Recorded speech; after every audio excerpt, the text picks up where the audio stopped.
Assalamualaikum warahmatullahi wabarakatuh. Halo semuanya, perkenalkan nama saya Siti Hawa dari kelas 10B. Jadi hari ini saya akan membuat tugas sejarah tentang kebudayaan manusia di masa prasejarah. Seperti yang kita tahu, kebudayaan manusia di masa prasejarah ada 3, yaitu Paleolitikum, Mesolitikum, dan Neolitikum.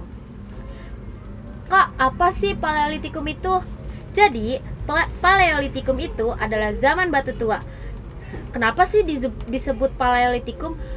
Nah, disebut demikian sebab alat-alat batu buatan manusia masih dikerjakan secara kasar, tidak diasah atau dipolis. Nah, yang kedua, terdapat 2 kebudayaan yang merupakan patokan zaman ini. Apa aja? Nah, ya 2 itu ada kebudayaan Pacitan dan kebudayaan Ngandong. Ada pula alat-alat di zaman Paleolitikum. Yang pertama ada kapak genggam, dan yang kedua ada kapak perimbas, dan yang ketiga ada alat-alat dari tulang binatang atau tanduk rusa. Ada juga beberapa ciri-ciri zaman batu tua.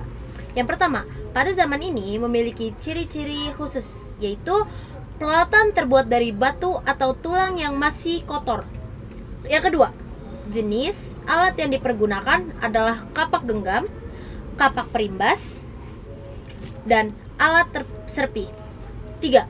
Manusia hidup mencari makan dengan meramu dan berburu.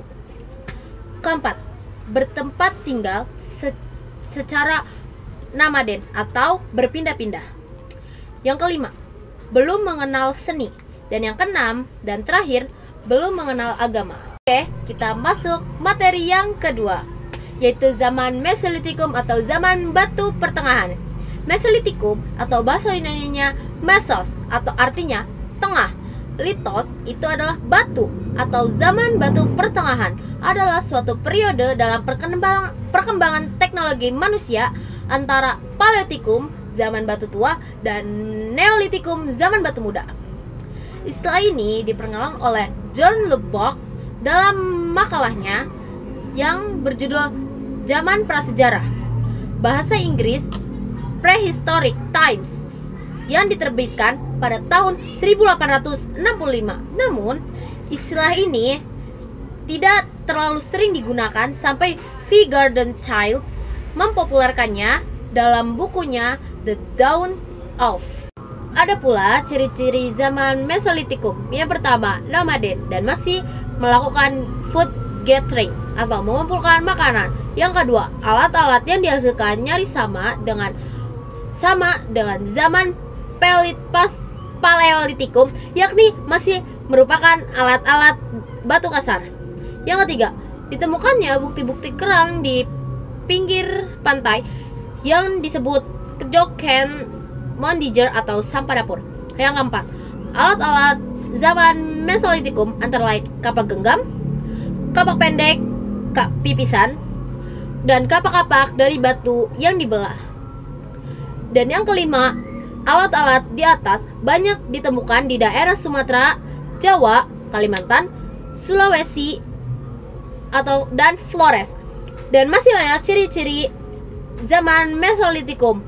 Kalian bisa cari tahu di Google.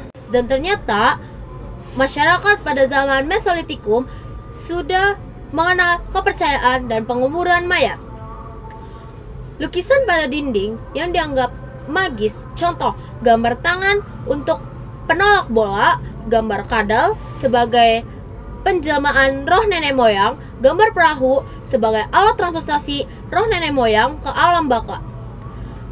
Totemisme, yaitu penyembahan terhadap binatang-binatang di sekitar yang dipercayai memiliki kekuatan gaib. Kita masuk ke zaman yang ketiga, yaitu zaman Neolitikum. Zaman Neolitikum biasa juga dikenal dengan sebutan zaman batu muda. Zaman batu muda diperkirakan berlangsung kira-kira tahun 2000 sebelum Masehi. Di Indonesia, zaman Neolitikum dimulai sekitar 1500 sebelum Masehi. Perkembangan kebudayaan pada zaman ini sudah sangat maju. Dalam zaman ini, alat yang dihasilkan sangat bagus. Boleh dikatakan bahwa Neolitikum itu adalah suatu revolusi yang sangat besar.